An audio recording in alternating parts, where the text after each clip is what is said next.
നമസ്കാരം. എല്ലാ പ്രിയപ്പെട്ട പ്രേക്ഷകർക്കും 24ന്റെ ഒരു പുതിയ വാർത്താ പ്രഭാതത്തിലേക്ക് സ്വാഗതം. ഇന്ന് ജൂൺ 28 ഞായറാഴ്ചയാണ്, മിഥുനം 14. ഗൂഗിൾ ഇന്ന് ഞായറാഴ്ചയുടെ ഒരു ആലസ്യത്തിലേക്കൊക്കെ ആളുകൾ വരുന്നുണ്ട്. സ്ഥിരമായിട്ടുള്ള ആ പതിവ് തിരക്കുകളിൽ നിന്ന് കൊഴിഞ്ഞൊരു ദിവസം കിട്ടുകയാണ്. പക്ഷേ വാർത്തകളെ സംബന്ധിച്ച് വീണ്ടും നമ്മൾ തിരക്കുകളിലേക്ക് തന്നെ പോവുകയാണ്. ഒരു ഇടവേളയ്ക്ക് ശേഷം വീണ്ടും കാലവർഷം സജീവമാവുകയാണ്. എല്ലാ ജില്ലകളിലും മഴ മുന്നറിയിപ്പുകളുണ്ട്.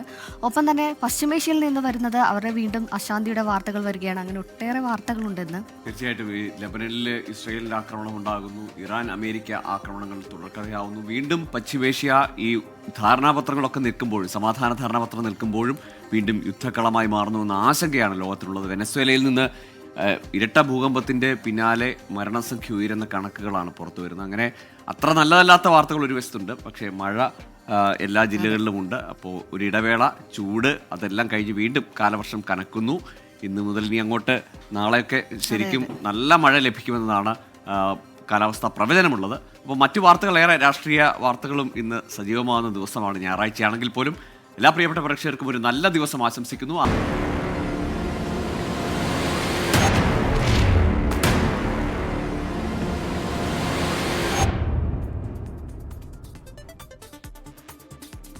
ന്യൂസ് ബ്രേക്സ് വിശദമായ റിപ്പോർട്ടുകളിലേക്ക് കടക്കുകയാണ്.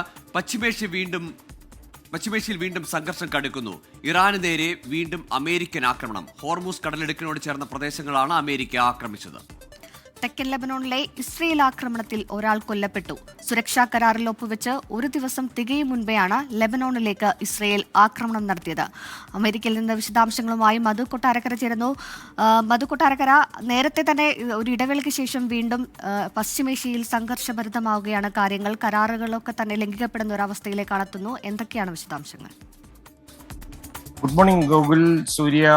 ഇറാനെതിരെ വീണ്ടും US സൈന്യത്തിന്റെ ശക്തമായ വ്യോമാക്രമണമാണ് കഴിഞ്ഞ മണിക്കൂറുകളിൽ നടന്നത്.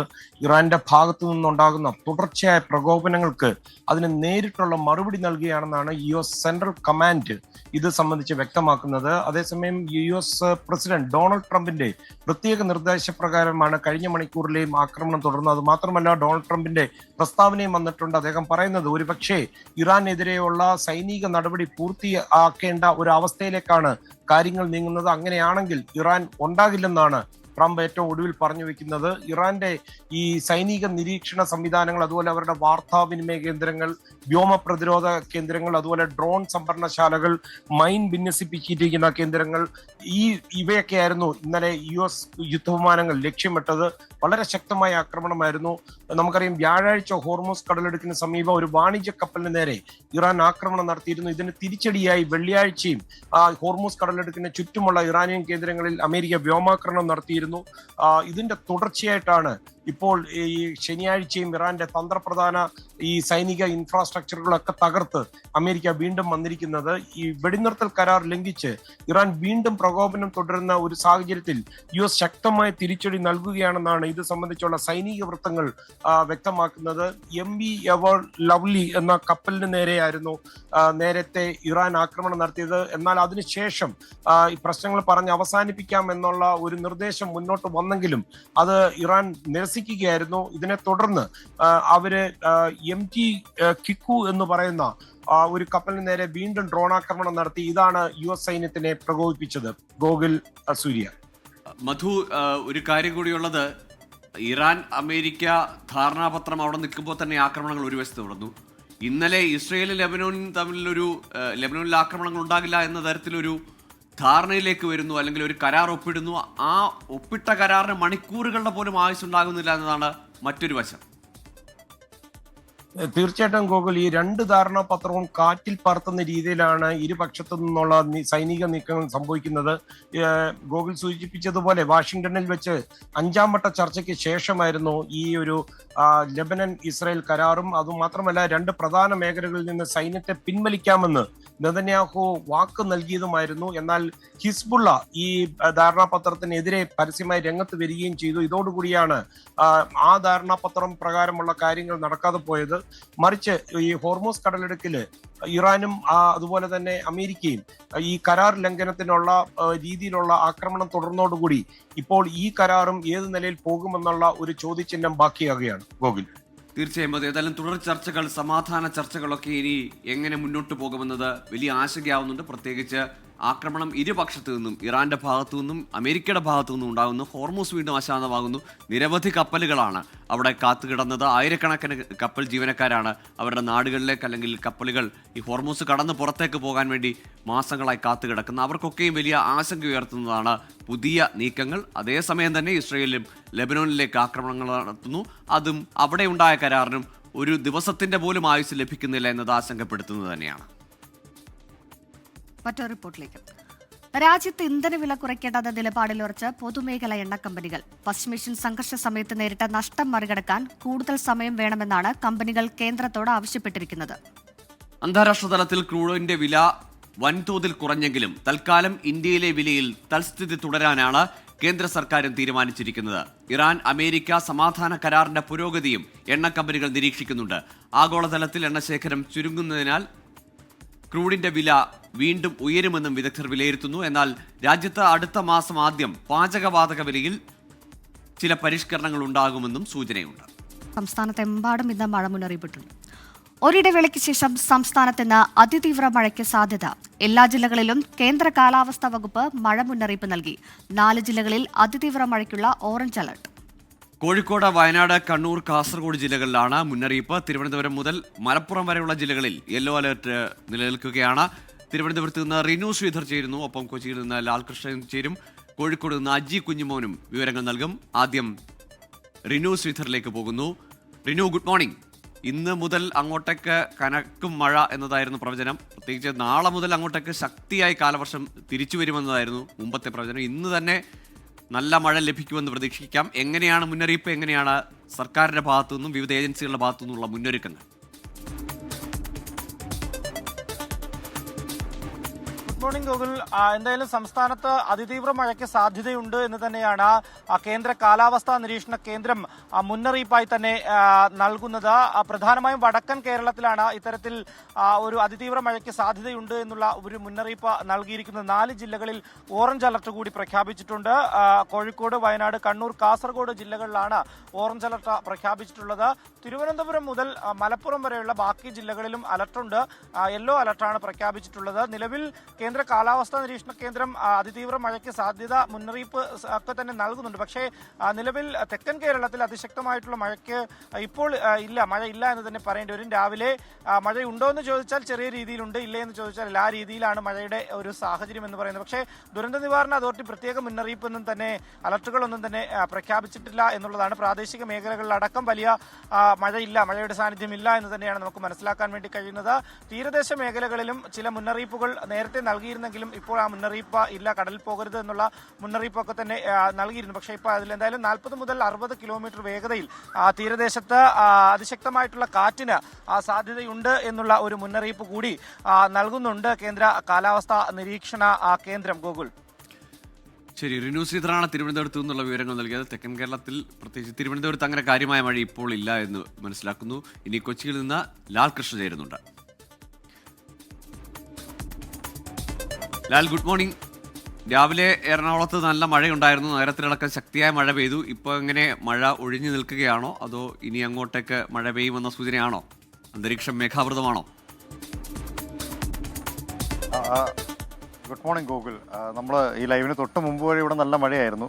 കുട പിടിച്ച് ലൈവ് ചെയ്യാം എന്ന് വിചാരിച്ചാണ്. പക്ഷേ ലൈവിന് തൊട്ട് പിന്നാലെയാണ് മഴ മാറിയത്. എന്തായാലും പക്ഷേ രാത്രി പുലർച്ചെ മുതൽ തന്നെ നല്ല മഴ പെയ്യുന്നുണ്ട് എറണാകുളം നഗരത്തിൽ തന്നെ. അതോടൊപ്പം തന്നെ പരിസര പ്രദേശങ്ങൾ, അതായത് മറ്റ് ജില്ലകളിലടക്കം ശക്തമായ മഴയുടെ സാന്നിധ്യമുണ്ട് എന്നുള്ളതാണ് നമുക്ക് നിലവിൽ അറിയാൻ കഴിഞ്ഞത്. ഈ സമയത്താണെങ്കിൽ പോലും എറണാകുളം ജില്ലയുടെ കിഴക്കൻ മേഖലയിൽ, പ്രത്യേകിച്ച് പിറവം, കോതമംഗലം, മൂവാറ്റുപുഴ മേഖലകളിലെല്ലാം നല്ല രീതിയിലുള്ള മഴ പെയ്യുന്നുണ്ട്. അവിടെ രാത്രി കാലങ്ങളിലും മഴ ശക്തമായിരുന്നു എന്നുള്ളതാണ് നിലവിൽ അറിയാൻ കഴിഞ്ഞിരിക്കുന്നത്. മറ്റ് ജില്ലകളിലടക്കം മഴ ശക്തമായി തുടരുന്നുണ്ട്. അതുകൊണ്ട് തന്നെ ഇടുക്കി ജില്ല അടക്കമുള്ള മേഖലകളിലുള്ള മുന്നറിയിപ്പുകൾ ഇപ്പോൾ വീണ്ടും പ്രാവർത്തികമായി വരുന്നുണ്ട്. രാത്രി യാത്രകളിൽ അനാവശ്യമായിട്ടുള്ള യാത്രകൾ ഒഴിവാക്കണമെന്ന നിർദ്ദേശം ഇന്നലെയോടുകൂടി തന്നെ നൽകിയിരുന്നു. അത്യാവശ്യമാണെങ്കിൽ മാത്രം യാത്രകൾ എന്നുള്ളതാണ് നിലവിൽ മലയോര മേഖലയ്ക്ക് നൽകിയിരിക്കുന്ന ജാഗ്രതാ നിർദ്ദേശം. തീരമേഖലയിൽ പ്രത്യേകിച്ച് നിർദ്ദേശങ്ങളൊന്നും നൽകിയിട്ടില്ലെങ്കിൽ പോലും കടൽ പ്രക്ഷുബ്ധമാവുന്ന സാഹചര്യങ്ങളില്ലെങ്കിൽ പോലും ശക്തമായ കാറ്റിന് സാധ്യതയുണ്ട് എന്ന നിർദ്ദേശം ഇപ്പോഴും നിലനിൽക്കുന്നുണ്ട്. ആലപ്പുഴ അടക്കമുള്ള മേഖലകളിൽ അതിൻ്റെ ജാഗ്രത നിലനിൽക്കുന്നുണ്ട്. മറ്റിടങ്ങളിലൊന്നും വെള്ളം കയറിയതായിട്ടുള്ള റിപ്പോർട്ടുകളില്ല എങ്കിൽ പോലും മഴ തുടരാനുള്ള സാധ്യത കണക്കിലെടുത്തുള്ള മുൻകരുതലുകളും പലയിടങ്ങളിലും സ്വീകരിച്ചു വരുന്നുണ്ട്. ശരി, കൊച്ചിയിൽ നിന്ന് ലാൽ കൃഷ്ണയാണ് ചേർന്നത്. ഇനി നമ്മൾ വടക്കൻ കേരളത്തിലേക്ക് പോകുന്നു. കോഴിക്കോട് നിന്ന് അജി കുഞ്ഞുമോനാണ് ചേർന്നത്. അജി, വടക്കൻ കേരളത്തിൽ നിന്ന് 4 ജില്ലകളിൽ ഓറഞ്ച് അലർട്ട് പ്രഖ്യാപിച്ചിട്ടുണ്ട്. എങ്ങനെയാണ് വടക്കൻ കേരളത്തിലെ ഒരു മഴ സാഹചര്യം? എങ്ങനെയാണ് ജില്ലാ ഭരണകൂടങ്ങൾ നൽകുന്ന മുന്നറിയിപ്പ് എന്തൊക്കെയാണ്? Google good morning.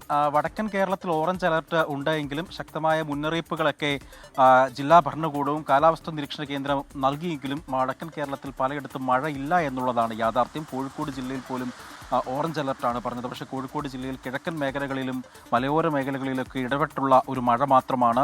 അന്തരീക്ഷം മേഘാവൃതമാണ് എങ്കിലും മഴ കാര്യമായി തന്നെ കോഴിക്കോട് പെയ്തിട്ടില്ല. കാലാവസ്ഥാ നിരീക്ഷണ കേന്ദ്രം പറഞ്ഞത്രയും മഴ പെയ്തില്ല. മറ്റു ജില്ലകളിലും സമാനമായ അവസ്ഥയാണ്. ഏതായാലും വലിയ തരത്തിലുള്ള ഒരു മുൻകരുതലാണ് ജില്ലാ ഭരണകൂടവും ഒപ്പം തന്നെ പ്രാദേശികമായിട്ടുള്ള ഭരണകൂടവും ഈ മഴ മുന്നറിയിപ്പിൽ എടുത്തിട്ടുള്ളത്. Google.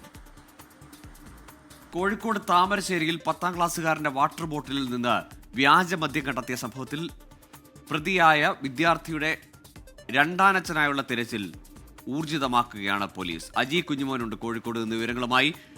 Aji, good morning again. ഇന്നലെ നമ്മൾ മറ്റൊരു വാർത്ത കൂടി കണ്ടതാണ്. ഈ വിദ്യാർത്ഥിയുടെ ബാഗിൽ നിന്ന് കണ്ടതിന് സമാനമായ പ്ലാസ്റ്റിക് ബോട്ടിലുകളിൽ കൂടുതൽ മദ്യം പിടിക്കുന്നത് എക്സൈസ്. ഈ രണ്ടാനച്ഛൻ എവിടെയാണ്? ഈ കുട്ടിയെ തന്നെ കാരിയറാക്കിയ അയാൾ. ഗൂഗിൾ, സൂര്യ, ഗുഡ് മോർണിംഗ് അഗെയിൻ. ഈ രണ്ടാനച്ഛൻ എവിടെയാണ് എന്ന് പോലീസിന് പോലും കണ്ടെത്താൻ കഴിഞ്ഞിട്ടില്ല.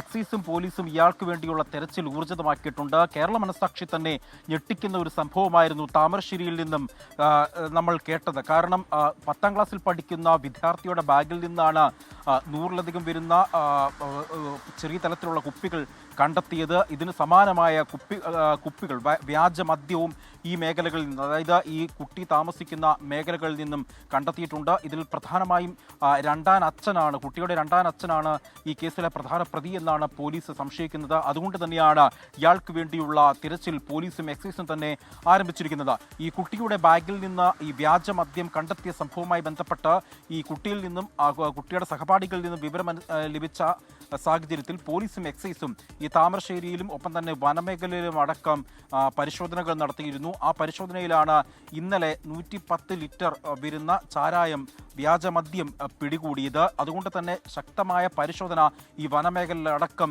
നടത്തുന്നുണ്ട്. ഈ കുട്ടികൾ, അതായത് പോലീസിന്റെ പിടിയിലായ കുട്ടികൾ ഇപ്പോൾ ജുവനൈൽ ഹോമിലാണ്. അവരെ വിശദമായി തന്നെ കൗൺസിലിങ്ങിന് വിധേയമാക്കാനാണ് പോലീസിന്റെ തീരുമാനം. എന്തായാലും ഈ കേസിലെ പ്രതിയായ മുഖ്യ കണ്ണിയായ രണ്ടാനച്ഛന് വേണ്ടിയുള്ള തെരച്ചിൽ ആരംഭിച്ചിട്ടുണ്ട്. ഇയാളെ പിടികൂടിയാൽ മാത്രമായിരിക്കും ഈ സംഭവവുമായി ബന്ധപ്പെട്ട കൂടുതൽ വിവരങ്ങൾ പുറത്തുവരിക. ശരി, അജി കുഞ്ഞുമോനാണ് വിവരങ്ങൾ നൽകിയത്. കുട്ടിയെ തന്നെ, സ്കൂൾ വിദ്യാർത്ഥിയെ വ്യാജമദ്യ വിതരണത്തിലുള്ള കാരിയറാക്കി മാറ്റിയ രണ്ടാനച്ഛനെയാണ് പോലീസ് തിരയുന്നത്. ഇന്നലെയും അയാൾ കൊടുത്തുവിട്ടതിന് സമാനമായ കുപ്പികളിലുള്ള മദ്യം, കൂടുതൽ അളവിൽ വ്യാജമദ്യം താമരശ്ശേരി പ്രദേശത്തു നിന്ന് തന്നെ പിടികൂടുകയും ചെയ്തിരുന്നു എക്സൈസ്. മറ്റൊരു റിപ്പോർട്ടിലേക്ക്.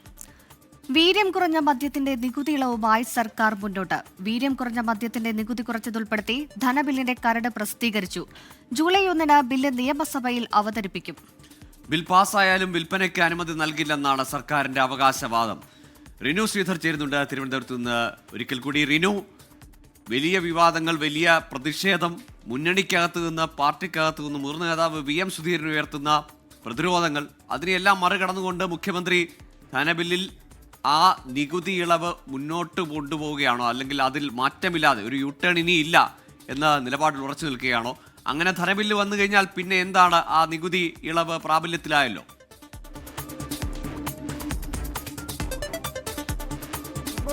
ഗൂഗിൾ, സൂര്യ, എന്തായാലും സംസ്ഥാനത്ത് വീര്യം കുറഞ്ഞ മദ്യത്തിന്റെ നികുതി ഇളവ്, ആ നികുതി ഇളവുമായി ബന്ധപ്പെട്ടുകൊണ്ട് സംസ്ഥാന സർക്കാർ മുന്നോട്ട് പോകുന്നു എന്നുള്ളതാണ്. UDFന്റെ മുതിർന്ന നേതാവ് VM സുധീരൻ അടക്കം വലിയ രീതിയിൽ എതിർപ്പ് പ്രകടിപ്പിച്ചിരുന്നു. ഒപ്പം UDFനകത്ത് ലീഗിനകത്ത് ഉൾപ്പെടെ വലിയ രീതിയിലുള്ള വിമർശനം ഉയരുന്നൊരു സാഹചര്യം കൂടി ഉണ്ട്. എന്നിട്ട് പോലും ധനകാര്യ വകുപ്പ് മന്ത്രി കൂടിയായിട്ടുള്ള മുഖ്യമന്ത്രി ആ തീരുമാനവുമായി മുന്നോട്ട് പോകുന്ന ഒരു സാഹചര്യമാണ് നിലവിൽ ഉള്ളത്. ഇന്നലെ തന്നെ ധനകാര്യ ബില്ല് പുറത്തു വരുന്ന അതിന്റെ കരട് പുറത്തു വരുന്ന ഒരു സാഹചര്യം ഗസറ്റിൽ പ്രസിദ്ധീകരിക്കുന്ന ഒരു സാഹചര്യം ഉണ്ടായി. ഈ കരട് ബില്ലിൽ തന്നെ കൃത്യമായി ഈ നികുതി കുറച്ചത് നികുതി ഇളവിന്റെ ഘടന ഉൾപ്പെടുത്തിയിട്ടുണ്ട് എന്നുള്ളതാണ്. ഏതെങ്കിലും തരത്തിൽ പിന്നോട്ട് പോകുന്നുവെങ്കിൽ ആ ഒരു നികുതി ഘടന ഉൾപ്പെടുത്തേണ്ടുന്ന ഒരു സാഹചര്യം ഇല്ല എന്നുള്ളതാണ്. പക്ഷേ സർക്കാർ പറയുന്നത് ഒരു കാരണവശാലും ഇത് നടത്തില്ല എന്നുള്ളതാണ്. പക്ഷെ നടത്തില്ലെങ്കിൽ എന്തിനാണ് ഇത്തരത്തിൽ ധനബില്ലിൽ ഈ കരട് ധനബില്ലിൽ നികുതി ഘടന കൊണ്ടുവരുന്നത് എന്നുള്ളതാണ് പ്രസിദ്ധീകരിക്കുന്നതാണ് എന്നുള്ളതാണ് ചോദ്യമായി ഉയരുന്നത്. എന്തായാലും വിമർശനങ്ങളും എതിർപ്പും ഒക്കെ തന്നെ നിലനിൽക്കുമ്പോഴും മുഖ്യമന്ത്രിയും ധനകാര്യ വകുപ്പ് മന്ത്രി കൂടിയായിട്ടുള്ള വി ഡി സതീശൻ തീരുമാനവുമായി മുന്നോട്ട് പോകുന്ന ഒരു സാഹചര്യമാണ് ഉള്ളത്. എന്തായാലും LDF-നെതിരെയാണ് പ്രധാനമായും ആരോപണം ഉന്നയിക്കുന്നത് UDF. ആ നികുതി അല്ലെങ്കിൽ വീര്യം കുറഞ്ഞ മദ്യം അതിന്റെ ഒരു ഇടപെടൽ കൊണ്ടുവന്നത് LDF ആണ് എന്നുള്ളതാണ് പ്രധാനമായും UDF ആരോപിക്കുന്നത്. പക്ഷേ LDF പറയുന്നത് 10 വർഷമായി അത്തരമൊരു തീരുമാനത്തിലേക്കൊക്കെ തന്നെ പോയെങ്കിലും അത് നടപ്പിലാക്കിയിട്ടില്ല എന്നുള്ളതാണ്. പക്ഷേ UDF സർക്കാർ അധികാരത്തിൽ എത്തി ആദ്യ ബജറ്റിൽ തന്നെ ഒരു മാസത്തിനകമുള്ള ആദ്യ ബജറ്റിൽ തന്നെ ഈ നികുതി ഘടന കുറച്ചുകൊണ്ട് അല്ലെങ്കിൽ നികുതി ഇളവ് നൽകിക്കൊണ്ട് തീരുമാനവുമായി വലിയ രീതിയിൽ മുന്നോട്ട് പോകുന്നു. ഒരു കാര്യം കൂടി, UDF ചേരും ചർച്ച ചെയ്യുമെന്നൊക്കെയുള്ള സൂചനകൾ ഉണ്ടായിരുന്നല്ലോ. അങ്ങനെ ഒരു മുന്നണി യോഗത്തിന് കൂടിയാലോചനയ്ക്കൊന്നും ഇനിയൊരു സാധ്യതയുമില്ല എന്നത് കൂടി ഉറപ്പിക്കാമല്ലേ? ഒരിക്കലും ഇല്ല ഗോകുൽ. കാരണം ഈ നികുതി ഘടന അല്ലെങ്കിൽ നികുതി ഈ ബില്ലുമായി ബന്ധപ്പെട്ടുകൊണ്ട് മുന്നോട്ട് പോകുന്നു എങ്കിൽ പോലും കൃത്യമായിട്ടുള്ളൊരു തീരുമാനം എടുക്കേണ്ടുന്നത് സംസ്ഥാന സർക്കാരാണ്. സംസ്ഥാന സർക്കാർ അതായത് ഈ ബില്ലിലൂടെ ബുധനാഴ്ച അവതരിപ്പിക്കുന്നതിലൂടെ ഇത് നിയമം പ്രാബല്യത്തിൽ വരും എങ്കിൽ പോലും സംസ്ഥാന സർക്കാർ കൃത്യമായിട്ടുള്ള ഒരു തീരുമാനത്തിലേക്ക് പോകേണ്ടതുണ്ട്. സംസ്ഥാന സർക്കാരാണ് ഉത്തരവിറക്കേണ്ടുന്നത്. സംസ്ഥാന സർക്കാർ ഉത്തരവിറക്കണമെങ്കിൽ UDF കൃത്യമായി തീരുമാനിക്കേണ്ടതായിട്ടുണ്ട്. UDF യോഗത്തിൽ തീരുമാനിച്ചതിന് ശേഷമായിരിക്കും സർക്കാർ തലത്തിൽ ഒരു ഉത്തരവായി അത് ഇറങ്ങുക. അങ്ങനെ ആ ഒരു ഉത്തരവ് ഇറങ്ങുമോ എന്നുള്ളതാണ് എല്ലാവരും നോക്കുന്നത്. എന്തായാലും സംസ്ഥാന സർക്കാർ ഈ ഒരു തീരുമാനവുമായി മുന്നോട്ട് പോകില്ല എന്ന് തന്നെയാണ് നമ്മൾ പ്രതീക്ഷിക്കുന്നത്. അത്തരമൊരു വിവരമാണ് നമുക്ക് ലഭിക്കുന്നത്. പക്ഷേ ഈ ബില്ലിൽ ഇത് സൂചിപ്പിച്ചിട്ടുണ്ട്, നികുതി ഘടന ഉണ്ട് എന്നുള്ളതാണ് ഏറ്റവും പ്രധാനപ്പെട്ട ഒരു കാര്യം. അത് നിയമമായി വരികയും ചെയ്യും. പക്ഷേ ഉത്തരവായി അത് നടപ്പിലാകണമെങ്കിൽ സംസ്ഥാന സർക്കാർ വിചാരിക്കണം, UDF വിചാരിക്കണം. പക്ഷേ UDF യോഗം ചേരുന്നതിൽ ഒരു അനിശ്ചിതത്വം തുടരുകയാണ്. ഉടൻ തന്നെ UDF യോഗം ചേർന്ന് അന്തിമമായിട്ടുള്ള ഒരു തീരുമാനം എടുക്കും എന്നുള്ളതാണ് പ്രതീക്ഷിക്കുന്നത്. ഗോകുൽ, സൂര്യ. ശരി, റിനു ശ്രീധരാണ് വിവരങ്ങൾ നൽകിയത്. ഏതായാലും ഇനി ഒരു യൂട്ടേൺ ഇല്ല എന്ന കടുത്ത നിലപാടിൽ തന്നെയാണ് വി ഡി സതീശൻ നിൽക്കുന്നത്. ആ ബില്ല് അവതരിപ്പിക്കാൻ പോവുകയാണ്. പക്ഷെ അതേസമയം തന്നെ ഗോകുൽ, ഈ ഘടകകക്ഷി നേതാക്കൾ അടക്കം തന്നെ നമ്മൾ മാധ്യമങ്ങളോടൊക്കെ തന്നെ പറയുന്നത് UDF യോഗം വിളിക്കും, യോഗത്തിൽ ചർച്ച ചെയ്ത് തീരുമാനിക്കും, ചിലപ്പോൾ ആ തീരുമാനത്തിൽ നിന്ന് പിന്നോട്ട് പോകുമെന്നുള്ള ഉറപ്പുകളാണ് ഇന്നലെ പല നേതാക്കളടക്കം തന്നെ മാധ്യമങ്ങളോട് എല്ലാം തന്നെ വെളിപ്പെടുത്തിയിരുന്നത്. പക്ഷെ അങ്ങനെ ഒരു യോഗത്തിലേക്ക് ഇനി പോകുന്നില്ല. അത് ഈ നികുതി നിർദ്ദേശമൊക്കെ ഈ ബജറ്റ് പാസ്സാക്കിയ ശേഷം പിന്നീട് ഒരു മദ്യനയം വരുന്ന ഘട്ടത്തിൽ കൂടിയാലോചിച്ച് അതിൽ ഈ വീര്യം കുറഞ്ഞ മദ്യത്തെയും ഒഴിവാക്കുന്ന തരത്തിലേക്ക് പോകുമെന്നതാണ് ഇപ്പോൾ ലഭിക്കുന്ന വിവരം. ഏതായാലും യൂട്ടേൺ ഇല്ല. ഇന്നലെ വൈകുന്നേരം വന്ന ഒരു നിയമനവും വലിയ ചർച്ചയായി വിവാദമാകുന്നുണ്ട്. കാർഷിക സർവകലാശാല വൈസ് ചാൻസലറായി അധ്യാപക പരിഷത്ത് നേതാവിനെ നിയമിച്ചതിൽ ഗവർണർക്കെതിരെ സർക്കാർ പാനൽ വെട്ടിയുള്ള ലോക് ഭവൻ നീക്കത്തിനെതിരെ കോടതിയെ സമീപിച്ചേക്കും. ഗവർണറുടേത് ജനാധിപത്യ വിരുദ്ധ നിലപാടെന്നും അംഗീകരിക്കാൻ കഴിയില്ലെന്നും ഉന്നത വിദ്യാഭ്യാസ മന്ത്രി റോജി എം ജോൺ വ്യക്തമാക്കിയിരുന്നു. താത്കാലിക ചുമതലയുണ്ടായിരുന്ന ഡോക്ടർ ബി അശോകിനെ മാറ്റിയാണ് പടന്നക്കാട് കാർഷിക കോളേജിലെ ഡീൻ ഡോക്ടർ ടി സജിത റാണിയെ കാർഷിക സർവകലാശാല വൈസ് ചാൻസലറായി നിയമിച്ചത്. സർവകലാശാല ചട്ടപ്രകാരം 3 പേരുടെ പേര് കൃഷിവകുപ്പ് നൽകിയിരുന്നു. ഈ പാനൽ പൂർണ്ണമായും അവഗണിച്ചായിരുന്നു ഗവർണറുടെ ഇടപെടൽ. ഗവർണറുടെ ഉത്തരവിനെതിരെ വ്യാപക പ്രതിഷേധമാണ് ഉയരുന്നത്. കോക്രോച്ച് ജനതാ പാർട്ടിക്ക് പിന്തുണയുമായി പരിസ്ഥിതി പ്രവർത്തകൻ സോനം വാങ്ചുക് ജന്തർ മന്ദറിൽ പ്രഖ്യാപിച്ച അനിശ്ചിതകാല നിരാഹാര സമരം ഇന്ന് ആരംഭിക്കും. ശനിയാഴ്ചയ്ക്കകം വിദ്യാഭ്യാസ മന്ത്രി ധർമ്മേന്ദ്ര പ്രധാൻ രാജിവെച്ചില്ലെങ്കിൽ ഞായറാഴ്ച അനിശ്ചിതകാല നിരാഹാരം ആരംഭിക്കുമെന്നായിരുന്നു സോനം വാങ്ചുക് ജനീവയിൽ പ്രഖ്യാപനം നടത്തിയത്. വിശദാംശങ്ങളുമായി ഡൽഹിയിൽ നിന്ന് ബൽറാം നെടുങ്ങാടിയാണ് ചേർന്നത്. കേന്ദ്ര വിദ്യാഭ്യാസ മന്ത്രി ധർമ്മേന്ദ്ര പ്രധാന്റെ രാജി ആവശ്യപ്പെട്ട് കഴിഞ്ഞ കുറേ കാലങ്ങളുമായി CJP വലിയ തരത്തിലുള്ള വ്യാപക പ്രതിഷേധം നടത്തുകയാണ്. ഇന്ന് സോനം വാങ്ചുക്കിന്റെ നേതൃത്വത്തിൽ നിരാഹാര സമരം നടത്തുകയാണ്. ഇടത് സംഘടനകളും ഈ രാജി ആവശ്യപ്പെട്ട് മുന്നോട്ട് വന്നിരിക്കുകയാണ്. എന്തൊക്കെയാണ് വിശദാംശങ്ങൾ?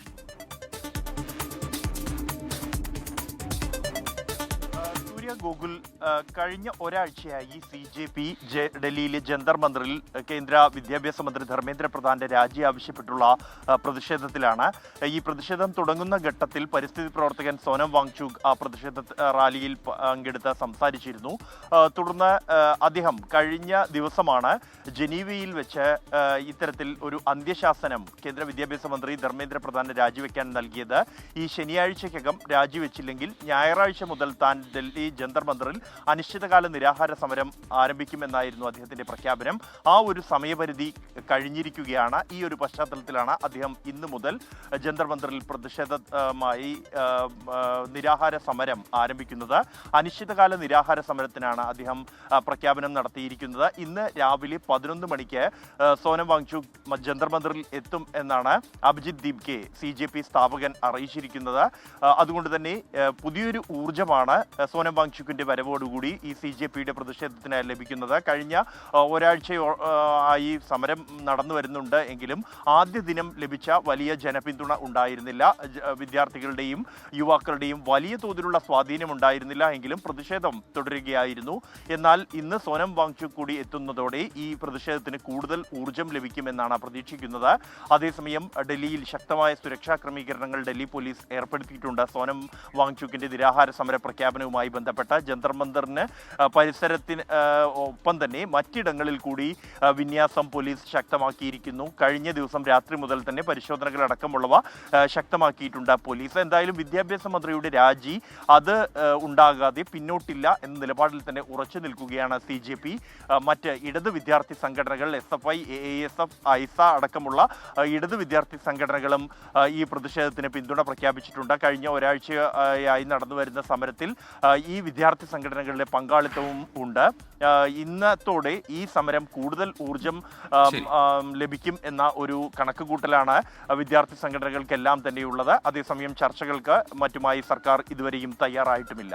പ്രതിപക്ഷ നേതാവ് പിണറായി വിജയന്റെ വീട്ടിലെ പരിശോധനയ്ക്ക് ശേഷം മടങ്ങിയ ED ഉദ്യോഗസ്ഥരെ ആക്രമിച്ച സംഭവത്തിൽ 9ാം പ്രതിയുടെ ജാമ്യം റദ്ദാക്കണമെന്ന ആവശ്യവുമായി പോലീസ് ഹൈക്കോടതിയെ സമീപിക്കും. തിരുവനന്തപുരം മ്യൂസിയം പോലീസ് ഹൈക്കോടതിയിൽ ഉടൻ ഹർജി നൽകും. ഇന്ന് museum SS director general of പ്രോസിക്യൂഷനുമായി കൂടിക്കാഴ്ച നടത്തും. വിശദാംശങ്ങളുമായി റിനു ശ്രീധരാണ് ചേരുന്നത്.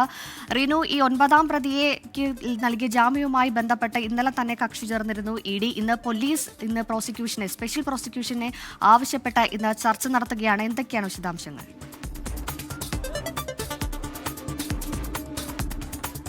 ഗോകുൽ, പ്രതിപക്ഷ നേതാവ് പിണറായി വിജയന്റെ വീട്ടിലെത്തി പരിശോധന നടത്തിയതിനു ശേഷം മടങ്ങിയ ED ഉദ്യോഗസ്ഥർക്കെതിരെ നടന്ന ആക്രമണം അത് വലിയ രീതിയിൽ രാഷ്ട്രീയപരമായ അടക്കം ചർച്ച ചെയ്തൊരു വിഷയമാണ്. ഇതിലെ 9ാം പ്രതിയായിട്ടുള്ള ഹരീഷിന് തിരുവനന്തപുരം ജില്ലാ കോടതി ജാമ്യം അനുവദിക്കുന്ന ഒരു സാഹചര്യം ഉണ്ടായി. ആ സമയം അഡ്വക്കേറ്റ് ഗീനാകുമാരി സ്പെഷ്യൽ പബ്ലിക് പ്രോസിക്യൂട്ടറാണ്. ഇവർ ഒരു തരത്തിലും ജാമ്യം എതിർക്കുന്ന ഒരു സാഹചര്യത്തിലേക്ക് പോയിട്ടില്ല. ഇവർ ഒരു CPM അനുഭാവിയാണ് എന്നുള്ളതാണ് ഉയർന്നു വന്ന ആരോപണം. അതുകൊണ്ട് തന്നെ അന്വേഷണ ഉദ്യോഗസ്ഥനായിട്ടുള്ള museum SHO director general of പ്രോസിക്യൂഷനെ നേരിട്ട് കാണും. നേരിട്ട് കണ്ടതിനു ശേഷം ഒരു സ്പെഷ്യൽ പ്രോസിക്യൂട്ടർ ഈ കേസുമായി ബന്ധപ്പെട്ടുകൊണ്ട് അനുവദിക്കണമെന്നുള്ളൊരു ആവശ്യം മുന്നോട്ട് വെക്കും. ഒപ്പം ഒരു അപേക്ഷയും നൽകുമെന്നുള്ള വിവരമാണ് നമുക്ക് ലഭിക്കുന്നത്. ഏറ്റവും പ്രധാനപ്പെട്ട ഒരു കാര്യം, ED ഈ കേസിൽ കക്ഷി ചേരുകയും ഹൈക്കോടതിയിൽ ഈ ജാമ്യം റദ്ദു ചെയ്യണമെന്ന ആവശ്യവുമായി മുന്നോട്ട് പോവുകയും ചെയ്തിട്ടുണ്ട്. ആ ഒരു നടപടിക്രമം നടക്കുകയാണ്. അതേസമയം തിരുവനന്തപുരം മ്യൂസിയം SHOയും ഈ കേസിൽ ഹൈക്കോടതിയെ സമീപിക്കാൻ ഒരുങ്ങുന്നു. അന്വേഷണ ഉദ്യോഗസ്ഥനാണ്. ഈ 9ാം പ്രതിയുടെ ജാമ്യം റദ്ദു ചെയ്യണമെന്ന് ആവശ്യപ്പെട്ടിട്ടുള്ള ഒരു ഹർജി ഹൈക്കോടതിയിൽ നൽകുമെന്നുള്ള വിവരമാണ് നമുക്ക് ലഭിക്കുന്നത്. എന്തായാലും ഈ കേസുമായി ബന്ധപ്പെട്ടുകൊണ്ട് നിലവിൽ ഒരാൾക്ക് മാത്രമാണ് ജാമ്യം ലഭിച്ചിട്ടുള്ളത്, 9ാം പ്രതിയായിട്ടുള്ള SFI നേതാവ് ഹരീഷിന്. എന്തായാലും ഈ കേസുമായി ബന്ധപ്പെട്ടുകൊണ്ട് വലിയൊരു ഇടപെടലിലേക്ക് പോകുന്നു. DGP നേരിട്ട് കണ്ട് തന്നെ, അതായത് ഡയറക്ടർ ജനറൽ ഓഫ് പ്രോസിക്യൂഷനെ നേരിട്ട് കണ്ട് മറ്റൊരു പ്രോസിക്യൂട്ടറെ ഈ കേസുമായി ബന്ധപ്പെട്ടുകൊണ്ട് അനുവദിക്കണമെന്നുള്ള ആവശ്യമാണ് പ്രധാനമായും മ്യൂസിയം പോലീസ് മുന്നോട്ട് വെക്കുന്നത്. ഗോകുൽ, സൂര്യ. ശരി, തിരുവനന്തപുരത്ത് നിന്ന് റിനു ശ്രീധറാണ് വിശദാംശങ്ങൾ നൽകിയത്. ED ഉദ്യോഗസ്ഥരെ ആക്രമിച്ച കേസിൽ 9ാം പ്രതിയുടെ ജാമ്യം റദ്ദാക്കണമെന്ന നിലപാടിൽ തന്നെയാണ് പോലീസ് ഉറച്ചു നിൽക്കുന്നത്. അതിൽ സ്പെഷ്യൽ പ്രോസിക്യൂട്ടറെ നിയമിക്കുന്നതുമായി ബന്ധപ്പെട്ടുള്ള ചർച്ചയ്ക്കാണ് ഇന്ന് മുന്നോട്ട് പോകുന്നത്. മറ്റൊരു വാർത്തയിലേക്ക്. എറണാകുളം കുറുപ്പംപടി CI രാജേഷ് കുമാറിന്റെ ക്വാർട്ടേഴ്സിലെ വിജിലൻസിന്റെ മിന്നൽ പരിശോധനയിൽ രാജേഷ് കുമാറിനെതിരെ വകുപ്പ് തല നടപടിക്ക് സാധ്യത. ഇന്നലെ രാത്രിയാണ് CIയുടെ ക്വാർട്ടേഴ്സിൽ വിജിലൻസ് പരിശോധന നടത്തിയത്.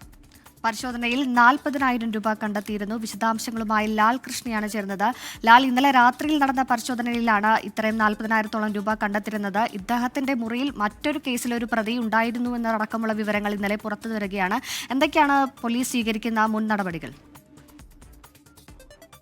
ഇന്നലെ നടന്ന മിന്നൽ പരിശോധനയിലാണ് ഇത്തരത്തിൽ 40,000 രൂപ കണ്ടെത്തിയത്. അതും 2 ഘട്ടത്തിലാണ്. അവിടെ ഉണ്ടായിരുന്ന പ്രതിയുടെ പക്കൽ നിന്ന് 25,000 രൂപയും മറ്റൊരാളുടെ പക്കൽ നിന്ന് 15,000 രൂപയുമാണ് കണ്ടെത്തിയത്. അത് നേരത്തെ നൽകിയ വിവരത്തിന്റെ അടിസ്ഥാനത്തിൽ നടത്തിയ പരിശോധനയാണ് എന്നുള്ളതാണ് നിലവിൽ അറിയാൻ സാധിച്ചത്. അതായത് മണൽ മാഫിയുമായി ബന്ധപ്പെട്ടുകൊണ്ട് പലതരത്തിലുള്ള ഇടപാടുകൾ ഉണ്ടായിരുന്നു എന്നും ഇത്തരത്തിൽ പണം പിരിക്കുന്നുണ്ട് എന്ന വിവരത്തിന്റെ അടിസ്ഥാനത്തിലാണ് ക്വാർട്ടേഴ്സിൽ പരിശോധന നടത്തിയത്. കുറുമ്പടി പോലീസ് സ്റ്റേഷന് സമീപത്ത് തന്നെയുള്ള ക്വാർട്ടേഴ്സിൽ നിന്നാണ് ഇന്നലെ രാത്രിയോടുകൂടി വിജിലൻസ് സംഘം ഇത്തരത്തിൽ പണവുമായി സിഐ പിടികൂടുന്നത്. എന്നാൽ അറസ്റ്റ് അടക്കമുള്ള നടപടികളിലേക്ക് ഇന്നലെ കടക്കുന്നുണ്ടായിരുന്നില്ല. പകരം ഇതുമായി ബന്ധപ്പെട്ടുകൊണ്ടുള്ള അന്വേഷണങ്ങളുടെ ഭാഗമായി ഇന്ന് ഹാജരാകണം എന്ന വിവരമാണ് നൽകിയത്. പ്രാഥമിക അന്വേഷണങ്ങളുടെ ഭാഗമായിട്ട് ഇൻസ്പെക്ടർ കൂടിയായ രാജേഷ് കുമാറിനെ സസ്പെൻഡ് ചെയ്ത് നിർത്താനാണ് സാധ്യത. അതിനുശേഷം തുടർ നടപടികളിലേക്ക് വിശദമായ അന്വേഷണം നടത്തി തുടർ നടപടികളിലേക്ക് കടക്കും എന്നുള്ളതാണ് നിലവിൽ കിട്ടുന്ന വിവരം. പണത്തിന്റെ കൃത്യമായ സോഴ്സിനെ കുറിച്ച് വെളിപ്പെടുത്താൻ ഇതുവരെ സിഐക്ക് സാധിച്ചിട്ടില്ല എന്നുള്ളതാണ് അറിയാൻ കഴിയുന്നത്. ഇത്രയധികം പണം എങ്ങനെ ഒരു ക്വാർട്ടേഴ്സിൽ, ഒരു പോലീസ് ഉദ്യോഗസ്ഥന്റെ ക്വാർട്ടേഴ്സിൽ സൂക്ഷിക്കേണ്ട അവസ്ഥയുണ്ടായി, അതൊക്കെ എങ്ങനെ അവിടെ എത്തി എന്ന കാര്യങ്ങളിലാണ് ഇതുവരെ കൃത്യമായ ഒരു മറുപടി നൽകാൻ രാജേഷ് കുമാർ സാധിക്കാതെ പോയത്. ഇതുമായി ബന്ധപ്പെട്ടുകൊണ്ടുള്ള തുടർ അന്വേഷണങ്ങളുടെ ഭാഗമായിട്ടാണ് നിലവിൽ സർവീസിൽ നിന്ന് മാറ്റി നിർത്തിക്കൊണ്ട് അന്വേഷണം നടത്താം എന്ന നിലപാടിലേക്ക് പോകുന്നത്. ഇന്ന് ഇതുമായി ബന്ധപ്പെട്ടുകൊണ്ടുള്ള പ്രാഥമിക എൻക്വയറികൾക്ക് ശേഷമായിരിക്കും വകുപ്പ് തലത്തിലുള്ള തുടർ നടപടികൾ. ലാൽ, മറ്റൊന്ന്, ഈ സിഐക്കെതിരെ ഇതിനു മുമ്പ് സമാന തരത്തിലുള്ള പരാതികൾ ആരെങ്കിലും ഉന്നയിച്ചിട്ടുണ്ടോ? സിഐ ഇലക്ഷൻ ഡ്യൂട്ടിയുമായി ബന്ധപ്പെട്ടുകൊണ്ടായിരുന്നു നിലവിൽ കുറുപ്പുംപടിയിലേക്ക് എത്തിയത്. അതിനു മുമ്പ് ഈ ഇത്തരത്തിലുള്ള പരാതികളുടെ മറ്റു കാര്യങ്ങളൊന്നും ഇതുവരെ ഉണ്ടായിരുന്നില്ല. പക്ഷേ വിജിലൻസ് ഡയറക്ടർക്ക് നേരിട്ട് നൽകിയ പരാതിയുടെ അടിസ്ഥാനത്തിലാണ് ഇത്തരത്തിൽ ഈ ഉത്തരവിന്റെ അടിസ്ഥാനത്തിലാണ് നേരിട്ട് എറണാകുളത്തുള്ള വിജിലൻസ് സംഘം അവിടെ എത്തിയത് എന്നുള്ളതാണ് സൂചന. അതായത് മുകൾ തട്ടിലേക്ക് പരാതി എത്തിയതിന്റെ അടിസ്ഥാനത്തിൽ ഉദ്യോഗസ്ഥർ എത്തുകയായിരുന്നു എന്നുള്ളതാണ്. സമാനമായി ഇതിനു മുമ്പും പല ഘട്ടങ്ങളിൽ പല ആളുകളിൽ നിന്ന് പണം വാങ്ങിയിട്ടുണ്ടോ എന്ന കാര്യങ്ങൾ അടക്കം പോലീസ് ഇപ്പോൾ നിലവിൽ പരിശോധിക്കുന്നുണ്ട്. തുടർ നീക്കങ്ങളും മറ്റു കാര്യങ്ങളും അതിനുശേഷമായിരിക്കും. ഫിഫ ലോകകപ്പിൽ ഇംഗ്ലണ്ടും ക്രൊയേഷ്യയും നോക്കൌട്ട് ലക്ഷ്യമിട്ട് പോർച്ചുഗൽ കൊളംബിയയെ നേരിടുകയാണ്. അർജന്റീന ജോർദാൻ മത്സരം രാവിലെ 7:30. അർജന്റീനയുടെ ആദ്യ 11-ൽ മെസ്സി ഇല്ല. അനിൽ വാസുദേവ് ചേരുന്നുണ്ട് വേൾഡ് കപ്പ് ഡെസ്കിൽ നിന്ന് വിവരങ്ങളുമായി. Anil, good morning. ഒരു വശത്ത് കളി പുരോഗമിക്കുന്ന മത്സരത്തിൽ നിന്ന് തുടങ്ങാമെന്ന് തോന്നുന്നു. പോർച്ചുഗൽ കൊളംബിയ മത്സരത്തിൽ പോർച്ചുഗൽ വിയർക്കുകയാണോ? Good morning Gokul, good morning Suresh. പറഞ്ഞതുപോലെ തന്നെ പോർച്ചുഗൽ വിയർക്കുകയാണെന്ന് പറയേണ്ടിയിരിക്കുന്നു. കൊളംബിയ നന്നായി കളിക്കുന്നുണ്ട്. പ്രത്യേകിച്ച് കിട്ടിയ അവസരങ്ങളൊന്നും തന്നെ പോർച്ചുഗലിനെ ഇതുവരെ മുതലാക്കാനുമായില്ല. അതിലേറ്റവും പ്രധാനപ്പെട്ടത് ബ്രൂണോ ഫെർണാണ്ടസിന് കിട്ടിയ ഒരു സുവർണാവസരം ആദ്യ പകുതിയിൽ നഷ്ടമാക്കിയതാണ്. ഇപ്പോൾ മത്സരം 78-ാം മിനിറ്റിലേക്ക് എത്തുമ്പോൾ ഇരു ടീമുകൾക്കും ഗോൾ നേടാനായില്ല. ഗോൾ രഹിതമായി മത്സരം മുന്നേറുകയാണ്. ഈ ഒരു മത്സരത്തിൽ ജയിക്കണം പോർച്ചുഗലിനെ സംബന്ധിച്ചിടത്തോളം. കാരണം ഗ്രൂപ്പ് ചാമ്പ്യന്മാരാവണമെങ്കിൽ അവർക്ക് ജയം കൂടിയേ തീരൂ. അതല്ലാത്ത പക്ഷം തോൽവിയോ സമനിലയോ എങ്കിൽ അവർ 2ാം സ്ഥാനക്കാരായിട്ടൊക്കെ ആയിരിക്കും അടുത്ത ഘട്ടത്തിലേക്ക് നോക്കൗട്ടിലേക്ക് മുന്നേറുക. അതിൻ്റെ ഒരു പ്രശ്നം എന്ന് പറഞ്ഞാൽ ആ ഒരു പാത്തിലൂടെ പോവുകയാണെങ്കിൽ അർജന്റീനയെ പോലെ ഒരു ടീമിനെയൊക്കെ തന്നെ നേരിടേണ്ടി വരും എന്നുള്ള സ്പെയിനെ പോലെ ഒരു ടീമിനെ റൗണ്ട് ഓഫ് 16-ൽ തന്നെ പ്രീ ക്വാർട്ടറിൽ തന്നെ നേരിടേണ്ട ഒരു അവസ്ഥ വരും എന്നുള്ളതാണ്. 2ാം സ്ഥാനക്കാരായിട്ടാണെങ്കിൽ അപ്പുറത്തെ പാതയിലേക്ക് പോയാലും പ്രശ്നം തന്നെയാണ്. അവിടെ അർജന്റീനയുണ്ട്. പക്ഷേ അത് ക്വാർട്ടറിലെ ഏറ്റുമുട്ടേണ്ടതുള്ളൂ. അതിനു മുമ്പുള്ള 2 മത്സരങ്ങൾ ഏറെക്കുറെ സേഫ് ആണെന്ന് പറയാം. പക്ഷേ ഈ മത്സരം തോൽക്കുകയാണെങ്കിൽ അല്ലെങ്കിൽ സമനിലയിൽ കുരുങ്ങുകയാണെങ്കിൽ പോർച്ചുഗലിന് റൗണ്ട് ഓഫ് 16-ൽ തന്നെ സ്പെയിനെ പോലെ ഒരു മികച്ച ടീമിനെ, ലമീൻ യമാൽ അടങ്ങുന്ന ഒരു വമ്പൻ ടീമിനെ നേരിടേണ്ടി വരുന്നത് കാര്യങ്ങൾ ഒട്ടും സുഖകരമാക്കില്ല. എന്തായാലും മത്സരത്തിൽ ഇനിയും സമയം ബാക്കിയുണ്ട് എന്നുള്ളത് തന്നെയാണ്. 80-ാം മിനിറ്റ് എത്തിയിട്ടേ ഉള്ളൂ. ഇനിയും 10 മിനിറ്റുകളിൽ ഒരു ഗോൾ അടിച്ച ഗ്രൂപ്പ് ചാമ്പ്യന്മാരായി മുന്നേറാം എന്ന് തന്നെയായിരിക്കും പറങ്കിപ്പടയുടെ ശ്രമം, അല്ലെങ്കിൽ അതിനായിട്ടുള്ള ശ്രമങ്ങൾ തന്നെയായിരിക്കും ഉണ്ടാവുക എന്നത്. അതേസമയം ഇംഗ്ലണ്ടും ക്രൊയേഷ്യയും നോക്കൌട്ടിലേക്ക് അവസാന 32-ലേക്ക് മുന്നേറി കഴിഞ്ഞു. പാനമയെ എതിരില്ലാത്ത 2 ഗോളിന് തോൽപ്പിച്ചാണ് ഇംഗ്ലണ്ട് നോക്കൌട്ട് ഉറപ്പിച്ചത്. ജൂഡ് ബെല്ലിംഗ്ഹാമും ക്യാപ്റ്റൻ ഹാരി കെയ്നുമാണ് ഗോൾ അടിച്ചത്. ക്രൊയേഷ്യ ആവട്ടെ അവരും 2-1 ജയത്തോടുകൂടി ഗാനയ്ക്കെതിരെ നോക്കൌട്ട് ഉറപ്പിക്കുകയാണ് ഉണ്ടായത്. ഗ്രൂപ്പിലെ 2ാം സ്ഥാനക്കാരായിട്ടാണ് അവരുടെ മുന്നേറ്റം. പീറ്റർ സൂസിച്ചും ഒപ്പം തന്നെ വ്ലാസിച്ചുമാണ് ക്രൊയേഷ്യക്കായി ഗോൾ നേടിയത്. ലുക്കാസനാണ് ഗാനയുടെ ഒരു ആശ്വാസ ഗോൾ കണ്ടെത്തിയത്. അങ്ങനെ ഏറെക്കുറെ റൗണ്ട് ഓഫ് 32-ലെ ടീമുകളുടെ കാര്യത്തിൽ ഏറെക്കുറെ തീരുമാനമായി. ഒരു 30ഓളം ടീമുകളുടെ കാര്യത്തിൽ തീരുമാനമായി. ഇനി 2 ടീമുകളുടെ കാര്യത്തിൽ മാത്രമാണ് തീരുമാനമാവേണ്ടത്. ഇനി നടക്കാൻ വിളിക്കുന്ന മത്സരങ്ങളിലേക്ക് കാര്യങ്ങളെക്കുറിച്ച് അത് തീരുമാനമാകും. അവസാന കാര്യങ്ങളിലേക്ക്, അതായത് അർജന്റീന ഗ്രൂപ്പിൽ സമ്പൂർണ്ണ ജയം ലക്ഷ്യമിട്ടുകൊണ്ട് ഇറങ്ങുകയാണ്. 7:30-ക്കാണ് ജോർദാനെതിരായ മത്സരം. അതിൽ നായകൻ ലിയോണൽ മെസ്സിക്ക് ആദ്യ 11-ൽ അവസരമില്ല. ഇല്ലെങ്കിൽ അദ്ദേഹത്തിന് മത്സരം നേരത്തെ തന്നെ നോക്കൗട്ട് ഉറപ്പിച്ചതിനാൽ അർജന്റീനൻ ക്യാപ്റ്റനെ മാറ്റി നിർത്തുകയാണ്. അദ്ദേഹം രണ്ടാം പകുതിയിൽ അദ്ദേഹം തന്നെ ആവശ്യപ്പെട്ടിട്ടുണ്ട് ഇനിയും സമയമുണ്ട് അടുത്ത നോക്കൗട്ട് മത്സരത്തിന്. അപ്പോൾ കായികക്ഷമത നിലനിർത്താൻ തനിക്ക് കളിക്കണമെന്ന് ആവശ്യപ്പെട്ടു ലിയോണൽ മെസ്സി. അതുകൊണ്ട് മാത്രമാണ് അദ്ദേഹത്തെ ടീമിൽ ഉൾപ്പെടുത്തിയത് പോലും. അല്ലെങ്കിൽ അദ്ദേഹത്തിന് വിശ്രമം നൽകാനായിരുന്നു കോച്ച് ലിയോണൽ സ്കലോണിയുടെ പ്ലാൻ ഉണ്ടായിരുന്നത്. ഈ ടീമിലേക്ക് വന്നാൽ ഹൂലിയൻ അൽവാരസും ലൗട്ടോറോ മാർട്ടിനസും മുന്നേറ്റത്തിൽ ഇറങ്ങുന്നു. 2 സ്ട്രൈക്കർമാരെയും കളിപ്പിക്കുന്നു എന്നുള്ളത് വലിയ പ്രത്യേകതയാണ്. ഒപ്പം തന്നെ ജൂലിയാനോ സിമിയോണിയും ലോ സെൽസോയ്ക്കും ലോകകപ്പ് അരങ്ങേറ്റത്തിന് അവസരം ലഭിക്കുന്നു എന്നതുകൂടിയാണ് അർജന്റീന ടീമിലെ വിശേഷങ്ങൾ. ഗോകുൽ, സൂര്യശ്രീ. ശരി, അനിൽ വാസുദേവാണ് ഇപ്പോഴത്തെ മത്സരങ്ങളുടെ ഇനി വരാനിരിക്കുന്ന അർജന്റീന മത്സരത്തിന്റെ അപ്ഡേറ്റ്സ് നൽകിയത്.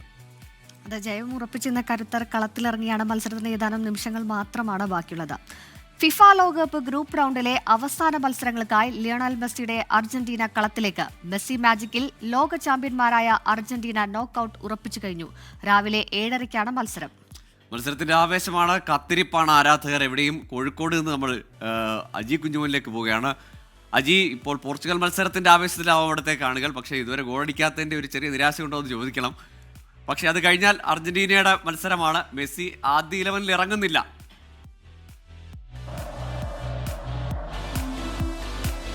ഏതായാലും ആരാധകരോട് തന്നെ ആ ആവേശം ചോദിക്കാം സൂര്യ, ഒപ്പം ഗോകുൽ. കാരണം ഗോകുൽ സൂചിപ്പിച്ചതുപോലെ തന്നെ ഗോളടിക്കാത്തതിൻ്റെ ഒരു നിരാശ എല്ലാവർക്കും ഉണ്ട്. അത് നമുക്കിവിടെ അവരുടെ മുഖഭാഗങ്ങളിൽ നിന്നൊക്കെ നമുക്ക് കാണാൻ കഴിയും. ഏതായാലും അർജന്റീനയെ സംബന്ധിച്ചിടത്തോളം വലിയ ആരാധക വൃന്ദങ്ങളുള്ള ഒരു നാടാണ് കോഴിക്കോട്. അത് മാത്രമല്ല, അർജന്റീനയ്ക്ക് മാത്രമല്ല, ഫുട്ബോളിനെ അത്രത്തോളം സ്നേഹിക്കുന്ന ആളുകളാണ് ഏറ്റവും കൂടുതൽ ഉള്ളത്. നമുക്ക് അവരോട് തന്നെ ചോദിക്കാം, മത്സരം എങ്ങനെ പോവാ? ഗോളടിക്കാത്തതിൻ്റെ ഒരു വിഷമമുണ്ടോ? ഇല്ലില്ല, ഒന്നും പറയാനില്ല. നല്ല വിഷമമുണ്ട്, തമിഴ്ക്കൊക്കെ നല്ല വിഷമമുണ്ട്. എങ്ങനെ തോന്നുന്നു ഇന്നത്തെ മാച്ച്? ഇന്നത്തെ മാച്ച് എങ്ങനെ തോന്നുന്നു? ഇതിപ്പോ കൊളംബിയ കൊണ്ടുവന്നു തോന്നുന്നു. പോർച്ചുഗൽ കൊണ്ടുമില്ല, ഗോളടിക്കില്ലേ? ഇല്ല. എന്താ അങ്ങനെ പറയാൻ കാര്യം? ആ ഗോളടിക്കില്ല. എന്തായാലും വലിയ ആവേശത്തിൽ തന്നെയാണ്. നമുക്ക് ചേട്ടന്മാരോട് ചോദിക്കാം. ചേട്ടാ, എങ്ങനെയുണ്ട് പോർച്ചുഗലിന്റെ മത്സരം? നമുക്ക് പോർച്ചുഗലൊന്നും പറയാൻ പറ്റൊന്നുമില്ല. പിന്നെ പോർച്ചുഗൽ നല്ല കളിയാണ്.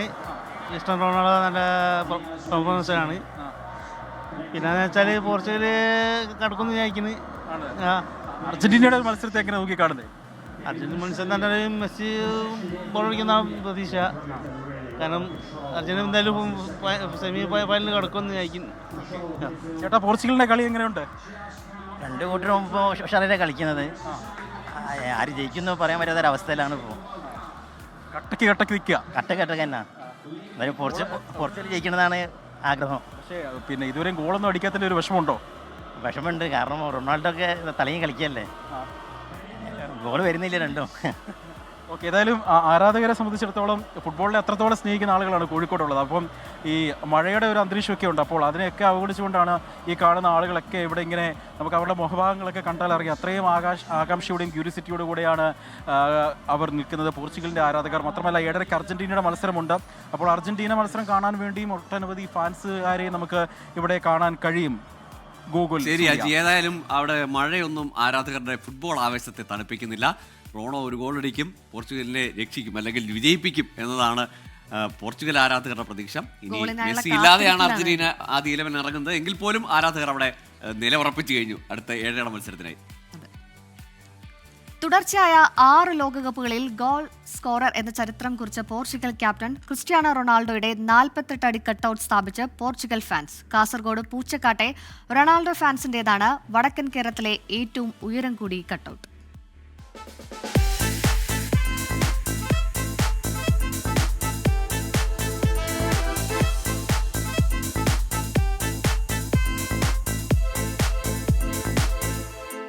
ആറാൾപ്പൊക്കത്തിൽ നെഞ്ചുവിരിച്ചു നിൽക്കുന്ന പോർച്ചുഗൽ സൂപ്പർ താരം ക്രിസ്റ്റ്യാനോ റൊണാൾഡോ. കാസർഗോഡ് പള്ളിക്കര പഞ്ചായത്തിലെ പൂച്ചക്കാടാണ് ക്രിസ്റ്റ്യാനോ റൊണാൾഡോയുടെ പടുകൂറ്റൻ കട്ടൗട്ട് ഉയർന്നത്.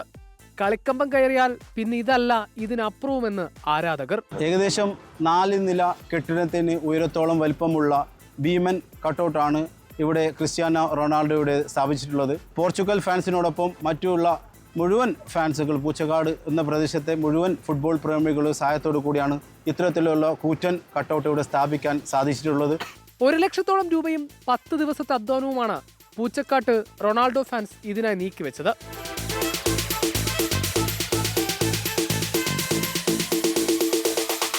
തുടർച്ചയായ 6 ലോകകപ്പ് ഫുട്ബോൾ ചാമ്പ്യൻഷിപ്പിൽ ഗോൾ നേടി ചരിത്രം കുറിച്ച ക്രിസ്ത്യാനോ റൊണാൾഡോയുടെ വടക്കൻ കേരളത്തിൽ സ്ഥാപിച്ച ഏറ്റവും ഉയരം കൂടിയ കട്ടൗട്ട് ഇതെന്നാണ് ആരാധകരുടെ അവകാശവാദം.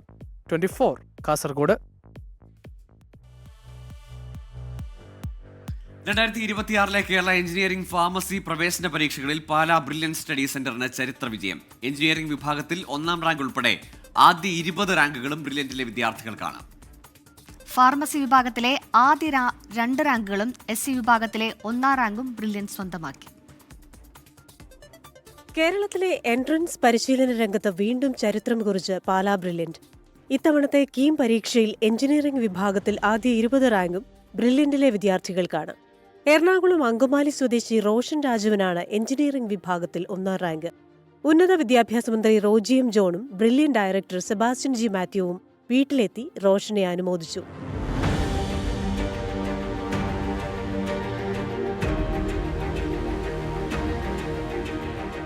കണ്ണൂർ കൂത്തുപറമ്പ് സ്വദേശി ധ്യാൻ തേജ് മണപ്പാട്ടിക്കാണ് 2ാം റാങ്ക്.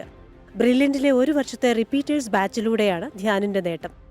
തൃശൂർ മാള സ്വദേശിനി വിസ്മയ കെആറിനാണ് 3ാം റാങ്ക്. എറണാകുളം സ്വദേശി രോഹിത് കൃഷ്ണ എച്ചിനാണ് 4ാം റാങ്ക്. തൃശൂർ സ്വദേശി ഗോവിന്ദ് വിനോദ് 5ാം റാങ്കും മൂവാറ്റുപുഴ സ്വദേശി ആൽഫ്രഡ് ജെൻസൺ 6ാം റാങ്കും സ്വന്തമാക്കി. തലശ്ശേരി സ്വദേശി തലാൽ ഷിഹാബുദ്ദീനാണ് 7ാം റാങ്ക്. എറണാകുളം സ്വദേശി കൃഷ്ണ ജെ മേനോൻ 8ാം റാങ്കും സ്വന്തമാക്കി. 9ാം റാങ്ക് സ്വന്തമാക്കിയ ജോഷുവ എസ് എറണാകുളം സ്വദേശിയാണ്. കണ്ണൂർ ഇരിട്ടി സ്വദേശി റിതിൻ രാജ് കെയ്ക്കാണ് 10ാം റാങ്ക്. ഫാർമസി വിഭാഗത്തിലും ബ്രില്യന്റ് തന്നെയാണ് മുന്നിൽ. 1ാം റാങ്ക് നേടിയ തൃശൂർ പോട്ട സ്വദേശി വിനായക് നാരായണനും 2ാം റാങ്ക് നേടിയ തൃശൂർ ഒല്ലൂർ സ്വദേശി ജെസ്സ ജസ്റ്റിനും ബ്രില്യന്റിലെ വിദ്യാർത്ഥികളാണ്. SC വിഭാഗത്തിൽ 1ാം റാങ്ക് കരസ്ഥമാക്കിയ തൃശൂർ വിയൂർ സ്വദേശി സൗരവ് സുനിലും ബ്രില്യന്റിലൂടെയാണ് ഈ വിജയം നേടിയത്. ആദ്യ 50 റാങ്കിൽ 48ഉം 100 റാങ്കിൽ 90ഉം ആദ്യ 500 റാങ്കുകളിൽ 380 റാങ്കുകളും പാലാ ബ്രില്യന്റിലെ വിദ്യാർത്ഥികൾക്കാണ്. ഉന്നത വിജയം കൈവരിച്ച എല്ലാ പ്രതിഭകളെയും ബ്രില്യന്റ് ഡയറക്ടേഴ്സും അധ്യാപകരും ചേർന്ന് അനുമോദിച്ചു. News desk 24. വരുമ്പോൾ ഒരു അപ്ഡേറ്റ് പറയാനുണ്ട്. ലോകകപ്പുമായി ബന്ധപ്പെട്ടാണ്. ഇപ്പോൾ പോർച്ചുഗൽ കൊളംബിയ മത്സരത്തിൽ ഒരു ഗോൾ അടിച്ചതാണ് കൊളംബിയ, പക്ഷേ അത് ഓഫ് സൈഡ് വിളിച്ചിരിക്കുന്നു. അപ്പോൾ ഇപ്പോഴും 0-0 എന്ന നിലയിൽ 90ാം മിനിറ്റിലും മത്സരം ഗോൾ രഹിത സമനിലയിൽ പുരോഗമിക്കുകയാണ്. ആരാധകർക്ക് തന്നെ ഒരു ഗോളിനായുള്ള കാത്തിരിപ്പാണ്. നമ്മൾ നേരത്തെ കണ്ട വിഷയങ്ങളിലൊക്കെ തന്നെയാണെങ്കിലും ആളുകളെല്ലാം ഒരു ഗോളിനായിട്ടുള്ള കാത്തിരിപ്പ് തുടരുമ്പോഴാണ് ഇങ്ങനെയൊരു മറ്റൊരു റിപ്പോർട്ടിലേക്ക്. ബഹ്റൈനിലും കുവൈറ്റിലും ഇറാൻ ആക്രമണം. ഇരു രാജ്യങ്ങളും ആക്രമണം സ്ഥിരീകരിച്ചു. അമേരിക്കൻ കേന്ദ്രങ്ങൾ ആക്രമിച്ചതായി IRGC. മുഹമ്മദ് റഹീസ് ചേരുന്നുണ്ട് ദുബായിൽ നിന്ന് വിവരങ്ങളുമായി. റഹീസ്, വീണ്ടും അശാന്തിയുടെ ദിനങ്ങൾ വരുന്നു, അല്ലെങ്കിൽ ആക്രമണങ്ങൾ കടുക്കുന്നു. ദൃശ്യങ്ങളടക്കം US സെൻട്രൽ കമാൻഡ് പുറത്തുവിട്ടിരിക്കുന്നു. ആക്രമണത്തിന്റെ തെളിവായി എന്ന് മനസ്സിലാക്കുന്നു. ഗോകുൽ, വീണ്ടും അശാന്തിയുടെ വിവരങ്ങൾ തന്നെയാണ് പുറത്തു വരുന്നത്. കഴിഞ്ഞ 48 മണിക്കൂറായി ഗൾഫ് മേഖലയിൽ ഒന്നാകെ അശാന്തി പടർത്തുന്ന വിവരങ്ങളാണ് നമുക്ക് ഓരോ നിമിഷവും കേൾക്കാൻ കഴിയുന്നത്. അതിലേറ്റവും പ്രധാനം, ഇന്നലെ കാര്യമായിട്ടുള്ള ആക്രമണം ഉണ്ടായിരുന്നു. അങ്ങനെ കാര്യമായിട്ടുള്ള ആക്രമണം പ്രത്യേകിച്ച് ബഹ്റൈൻ കേന്ദ്രീകരിച്ചായിരുന്നു. അങ്ങനെ ബഹ്റൈൻ അത് സ്ഥിരീകരിക്കുകയും ചെയ്തു. ഹോർമൂസ് കടലിടുക്കിൽ ഇറാൻ നടത്തുന്ന ആക്രമണത്തിനെതിരെ അമേരിക്ക ആക്രമണം നടത്തിയിരുന്നു. അപ്പോൾ ഈ ഗൾഫ് കേന്ദ്രങ്ങൾ കേന്ദ്രീകരിച്ചുകൊണ്ടുള്ള ആക്രമണമാണ് ഇറാന്റെ ഭാഗത്തു നിന്ന് ഉണ്ടാവുകയും ചെയ്യുന്നത്. അപ്പോൾ ആ തരത്തിൽ ബഹ്റൈൻ ഇന്നലെ ആക്രമിക്കപ്പെട്ടുവെങ്കിൽ ഇന്ന് ബഹ്റൈനും ഒപ്പം തന്നെ കുവൈറ്റും ആക്രമിക്കപ്പെട്ടിരിക്കുകയാണ്. ഇരു രാജ്യങ്ങളും 2 തവണ വീതം രാവിലെ അലേർട്ടുകൾ നൽകിയിട്ടുണ്ട്. ആ അലേർട്ട് മെസ്സേജുകൾ നൽകി തങ്ങൾ ഇറാനിൽ നിന്നുള്ള ആക്രമണം നേരിടുകയാണ് എന്ന് ഇരു രാജ്യങ്ങളും സ്ഥിരീകരിക്കുകയും ചെയ്തിട്ടുണ്ട്. അതിന് പിന്നാലെ തന്നെ ഇറാനും തങ്ങളാണ് ആക്രമണത്തിന് പിന്നിൽ എന്ന് വ്യക്തമാക്കിയിരിക്കുന്നു. ഇറാൻ പറയുന്നതനുസരിച്ചാണെങ്കിൽ ബഹ്റൈന്റെ ക്യാപിറ്റൽ ആയിട്ടുള്ള തലസ്ഥാനമായിട്ടുള്ള പോർട്ട് സലാമ, അവിടെ അമേരിക്കയുടെ 5th നേവൽ ഫ്ലീറ്റ് ഉള്ള സ്ഥലമാണ്. ഒപ്പം തന്നെ കുവൈറ്റിലെ എയർബേസ്, അവിടെ അലി അൽ സലേം എയർബേസ് ഉള്ള സ്ഥലമാണ്. അവിടെ ഈ 2 അമേരിക്കൻ കേന്ദ്രങ്ങൾ കേന്ദ്രീകരിച്ചുകൊണ്ടാണ് തങ്ങൾ ആക്രമണം നടത്തിയത് എന്നാണ് നിലവിൽ എന്തായാലും അമേരിക്ക പറയുകയും ചെയ്യുന്നത്. എന്തായാലും സ്ഥിതിഗതികൾ അത്ര കണ്ട് ആശ്വസിക്കാനുള്ളതല്ല എന്നുകൂടി പറയേണ്ടി വരും. 2 ദിവസം മുൻപ് സമാധാന ചർച്ചകളാണ് അല്ലെങ്കിൽ അതുമായി ബന്ധപ്പെട്ടുള്ള ഒരു കളത്തിനാണ് ഈ ഗൾഫ് രാഷ്ട്രങ്ങൾ ഒരുങ്ങിയത് എങ്കിൽ നിലവിൽ എന്തായാലും ഇപ്പോൾ നടക്കുന്നത് ആക്രമണം തന്നെയാണ്. ഗൾഫ് മേഖലയിൽ സംഘർഷമുണ്ട്. അത് കഴിഞ്ഞ തവണ ഉണ്ടായ പോലെ അത്രയും വലിയൊരു സംഘർഷമാകില്ല എന്ന് നമുക്ക് പ്രതീക്ഷിക്കാം. പക്ഷേ അപ്പോഴും ഇത്തരത്തിൽ ഹോർമുസ് കടലിടുക്കിൽ കപ്പലുകൾക്ക് നേരെ കാര്യമായ ആക്രമണം ഉണ്ടാകുന്നു. ഇറാൻ ഏറ്റവും ഒടുവിൽ നൽകിയിരിക്കുന്ന മുന്നറിയിപ്പ് കാര്യമായി ഇനി തങ്ങളുടെ നിർദ്ദേശം ഹോർമുസിൽ പാലിച്ചില്ല എങ്കിൽ തങ്ങൾ പറഞ്ഞിരിക്കുന്ന അതേ റൂട്ടിൽ മാത്രം ഈ കപ്പലിന്റെ സഞ്ചാരം, ചരക്ക് ഗതാഗതം ഒക്കെ നടന്നില്ല എന്നുണ്ടെങ്കിൽ വലിയ ആക്രമണം ഉണ്ടാകും എന്നുള്ളത് ഇറാൻ ആവർത്തിച്ചു പറയുകയാണ്. അപ്പോൾ അതിനപ്പുറത്തേക്ക് ട്രംപ് നടത്തിയ പ്രസ്താവനയിൽ നമുക്കറിയാം, അദ്ദേഹവും ഇറാൻ സമാധാനം പാലിച്ചില്ല എന്നുണ്ടെങ്കിൽ വലിയ തോതിലുള്ള മറുപടി നൽകും എന്നും പറഞ്ഞു വെച്ചിട്ടുണ്ട്. അപ്പോൾ ആ നിലയ്ക്ക് ആശങ്കയുണ്ട്. എന്നാൽ കഴിഞ്ഞ തവണത്തെ അത്രയും ഒരു വലിയ തരത്തിലേക്ക് ആക്രമണം മാറില്ല എന്ന് നമുക്ക് പ്രതീക്ഷിക്കാം. അത്തരത്തിൽ ആശ്വസിക്കാം. എന്തായാലും നിലവിൽ കുവൈറ്റിലും ബഹ്റൈനിലുമാണ് ഇന്ന് ആക്രമണം ഉണ്ടായിരിക്കുന്നത്. ബഹ്റൈനിൽ ഇന്നലെയും ആക്രമണം ഉണ്ടായിരുന്നു. ഗോകുൽ, സൂര്യ. ശരി, മുഹമ്മദ് റഹീസാണ് ദുബായിൽ നിന്ന് വിവരങ്ങൾ നൽകിയത്. ഗൾഫ് മേഖലയിലെ അമേരിക്കൻ കേന്ദ്രങ്ങൾക്ക് നേരെ വീണ്ടും ഇറാൻ ആക്രമണം ഉന്നയിച്ചിരിക്കുകയാണ്. സമാധാന കരാർ ലംഘനത്തിന്റെ വാർത്തകളാണ് പുറത്തുവരുന്നത്. കരാർ ലംഘനങ്ങളെല്ലാം കാറ്റിൽ പറത്തുകയാണ്. മറ്റൊരു റിപ്പോർട്ടിലേക്ക്. കിട്ടാത്ത മുന്തിരി പുളിക്കുമെന്നല്ലേ? എന്നാൽ കോഴിക്കോട് പേരാമ്പ്ര ഇടവരാട്ടെ ശ്രീനേഷിന്റെ വീട്ടിലുണ്ടായ മുന്തിരിക്ക് ഇരട്ടി മധുരമാണ്. അധ്വാനത്തിന്റെ ഇരട്ടി മധുരം.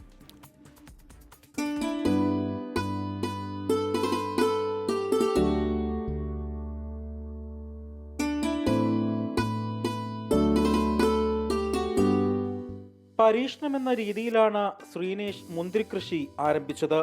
6 വർഷം മുൻപ് സ്വകാര്യ നഴ്സറിയിൽ നിന്നും വാങ്ങിയ തൈയാണ് വീടിന് മുൻപിൽ പടർന്ന് പന്തലിച്ചത്. വർഷത്തിൽ 2 പ്രാവശ്യം പന്തൽ നിറയെ കായ്കൾ ഉണ്ടാകാറുണ്ട്.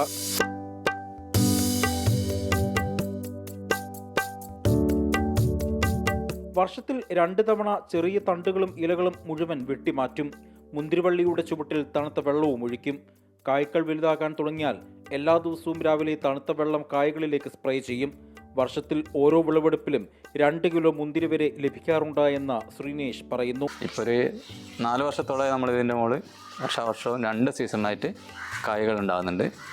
അതൊരു നവംബർ മാസം ഒരു സീസൺ ആകുമ്പോഴത്തേക്കും, പിന്നെ അത് കഴിഞ്ഞ് ഏപ്രിൽ മാസം ആകുമ്പോഴത്തേക്ക് ഒന്ന് കഴിഞ്ഞ് രണ്ടാമത്തെ ആകുമ്പോഴത്തേക്കും ഇതിൽ നമുക്ക് കായ് കിട്ടുന്നുണ്ട്. മെയിനായിട്ട് നമുക്കിത് കായ് കിട്ടാൻ വേണ്ടി ഇതിൻ്റെ പ്രൂണിംഗ് ആണ് നമ്മൾ നോക്കേണ്ടത്.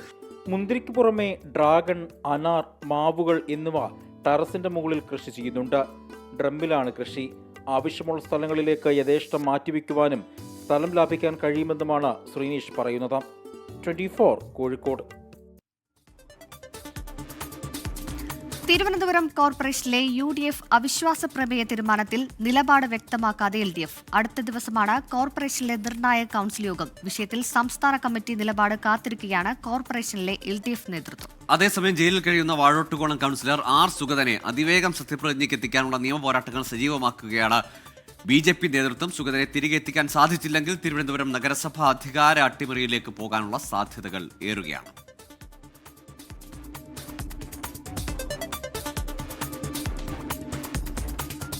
റിനു ശ്രീധരന്റെ വിശദാംശങ്ങളുമായി തിരുവനന്തപുരത്ത് നിന്ന്. റിനു, നഗരസഭ നാളെ എന്തായാലും